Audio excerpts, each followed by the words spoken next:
বৈষম্যবিরোধী ছাত্র আন্দোলন ভাই ব্রাদার কোটার কারণে ফ্যাসিস্ট হয়ে গিয়েছে। জীবন অবাক না করলে কে করবে? 28% মিল্ক ফ্যাটের অবাক করার সাথে ফ্রেশ মিল্ক পাউডার। জীবন অবাক করুক প্রতিদিন। আওয়ামী লীগ যদি স্বৈরাচার হয় তাহলে বৈষম্যবিরোধী ছাত্র আন্দোলন 25 জুন 2025 কমিটিতে সুপার প্রো ফ্যাসিস্ট ছিল। বৈষম্যবিরোধী ছাত্র আন্দোলনের এই কমিটিটি কেন সুপার প্রো ফ্যাসিস্ট ছিল? আওয়ামী লীগকে আমরা বলতাম পরিবারতন্ত্র করার কারণে তারা ফ্যাসিস্ট হয়ে যায় এবং বৈষম্যবিরোধী ছাত্র আন্দোলন ভাই ব্রাদার কোটার কারণে ফ্যাসিস্ট হয়ে গিয়েছে। সংগঠন দখল, নৈতিক বিশ্বাসঘাতকতা এবং রাজনৈতিক স্বার্থ প্ল্যাটফর্ম ব্যবহার। আপনারা জানেন বৈষম্যবিরোধী ছাত্র আন্দোলন প্ল্যাটফর্মটি সম্পূর্ণ নির্দলীয়, যার দলমত নির্বিশেষে সকলের অংশগ্রহণে বিশেষ পরিস্থিতিতে গঠিত একটি অরাজনৈতিক সংগঠন। এটি কোনো দলের নিজস্ব অঙ্গ সংগঠন নয়। কোনো নির্দিষ্ট দলের পদস্থ সদস্যদেরকে এই সংগঠনের উপদেষ্টা করে সংগঠনের সার্বজনীনতাকে প্রশ্নবিদ্ধ করা হয়েছে।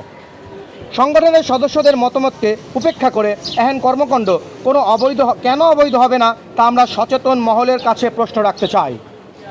একই সঙ্গে বলতে চাই, জুলাই যেমন কারো বাপের একমাত্র সম্পত্তি নয়, জুলাই যেমন কারো একক সম্পত্তি নয়, ঠিক তেমনি জুলাই আন্দোলনে নেতৃত্ব দেওয়া বৈষম্যবিরোধী ছাত্র আন্দোলনের প্ল্যাটফর্মটিও কারো বাবার একক সম্পত্তি নয়।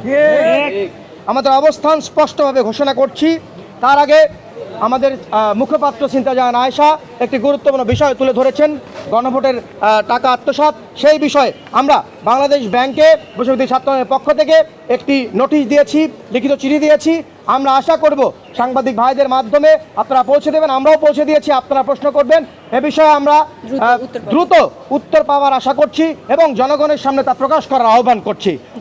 অনতিবিলম্বে এটি যেন সুষ্ঠু অডিটের মাধ্যমে এটি জনগণ, জুলাই আহত যোদ্ধা এবং আমাদের সকলের কাছে, দেশবাসীর কাছে প্রতিফলন করা হয়, প্রকাশ করা হয়। আমরা গঠনতন্ত্রে ফিরে যাচ্ছি। আমাদের সুনির্দিষ্ট অবস্থান এবং ভবিষ্যৎ পরিকল্পনা। আমরা অডিট আইনি ব্যবস্থা করছি। আমরা অবিলম্বে আর্থিক ফান্ডের উৎস এবং ব্যয়ের পূর্ণাঙ্গ বিবরণ এবং অডিট দাবি করছি। ইতিমধ্যে বাংলাদেশ ব্যাংকের তথ্য জানতে চেয়ে আমরা আবেদন করেছি। প্রাপ্ত তথ্যের ভিত্তিতে আমরা প্রয়োজনে কঠোর আইনি ব্যবস্থা গ্রহণ করব ইনশাআল্লাহ। অবৈধ কমিটি প্রত্যাখ্যান, সাবেক সভাপতির জারিকৃত স্থগিতাদেশ এবং তথাকথিত উপদেষ্টা পরিষদ, যা একটি নির্দিষ্ট রাজনৈতিক দল মিলে করা হয়েছে। এই বৈষম্য বিরোধী ছাত্র আন্দোলন কোনো নির্দিষ্ট রাজনৈতিক দলের পকেট কমিটি নয়। গণঅভ্যুত্থান পরবর্তী বৈষম্য বিরোধী ছাত্র আন্দোলনকে যারা কুক্ষিগত এবং কুলিশত করেছে, বৈষম্য বিরোধী ছাত্র আন্দোলনের সিনিয়র যুব সাধারণ সম্পাদক হিসাবে এবং আমাদের সাথে যারা সহযোদ্ধারা আছেন সারা দেশের পক্ষ থেকে, তাদের প্রতি আমাদের ধিক্কার। অবৈধ কমিটি প্রত্যাখ্যান, সাবেক সভাপতি যেটি বলেছিলাম, আমরা ঘৃণাভরে প্রত্যাখ্যান করছি। গণতান্ত্রিক পুনর্গঠন, সংগঠনকে পুনরায় গণতান্ত্রিক ধারায় ফিরিয়ে আনতে অতি শীঘ্রই নতুন নির্বাচন আয়োজন করা হবে। এই নির্বাচনে সারা দেশের গণতান্ত্রিকভাবে আমরা সকল কমিটির একসাথে করে তারপরে তাদের ভোটাধিকার প্রয়োগ করে তারাই তাদের নেতাদের ঠিক করবে। কোনো বাংলা মোটর, কোনো বিল্ডিং, কোনো ড্রয়িং রুম, কোনো ভাই ব্রাদার কোরাম বৈষম্য বিরোধী নেতা ঠিক করবে না। বৈষম্য বিরোধী নেতা ঠিক করবে এদেশের জুলাই আন্দোলনের যারা আমাদের সামনে সারির যোদ্ধা। বৈষম্য বিরোধী নেতা ঠিক করবে যারা এদেশের জনগণ, যারা এদেশের জান দিয়েছে, প্রাণ দিয়েছে, জুলাই যোদ্ধা এবং আহত শহীদ পরিবার। আপনারা দেখেছেন যে আমরা লাস্ট বিষয়ে কথা বলবো, যেটা জনপ্রতিনিধি, সেটি হচ্ছে জনপ্রতিনিধি কাউন্সিলর সরাসরি ভোটাধিকার প্রয়োগ করবে। তাদের মাধ্যমেই কেন্দ্রীয় নেতৃত্ব নির্ধারিত হবে। আপনাদের জ্ঞাতার্থে আমি দুটি কথা বলবো।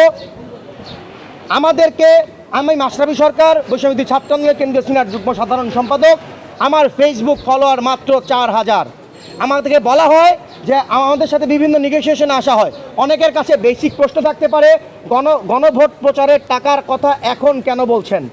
এটা খুবই বেসিক প্রশ্ন। আপনাদের জ্ঞাতার্থে জানিয়ে দিতে চাই, আমি যেদিন প্রথম জানতে পারি, অর্থাৎ ঈদ উল ফিতরের আগের দিন, শুক্রবার 18 তারিখে আমাদের গ্রুপে বলেছিলাম, আমি যদি বেঁচে থাকি অথবা মারা যাই, আমার এই এভিডেন্স, ডকুমেন্ট সকল কিছু আমার কাছে আছে, আমি শেয়ার করে যাব আপনাদের মাধ্যমে। আমি অলরেডি শেয়ার করেছি আমার সহযোদ্ধাদের কাছ থেকে। আমি এটা আজকে থেকে বলি নাই, আমরা বলেছি 18 তারিখ থেকে, ঈদের আগের দিন থেকে। তবুও মেনশন দিয়ে অ্যান্সার পাই নাই। সো এই কথাটি বলার প্রশ্ন অপেক্ষা রাখে না যে আমরা এখন কেন বলছি। আমরা আগে থেকেই বলছি, এর প্রমাণ আমার কাছে আছে, আমি শেয়ার করে দিব আপনাদের কাছে এবং আমার সহযোদ্ধাদের কাছে। দ্বিতীয় বিষয়টি হচ্ছে আমাদের কাউন্সিল অতি দ্রুত হবে। এবং তৃতীয় বিষয় সেটি হচ্ছে আমাদেরকে বিভিন্নভাবে থ্রেট দেওয়া হচ্ছে। অনেকেই বলছে আমরা এস্টাবলিশ দলের ইয়ার সাথে আছি, দলের ব্যাকআপ আছে, আমাদের এস্টাবলিশ দলের ব্যাকআপ এবং আমাদের পার্সোনাল আমাদের এটাকে what should I say about it, personal আমাদের পোর্টফোলিও আছে, আমরা পার্সোনালি ভাইরাল বাংলাদেশে।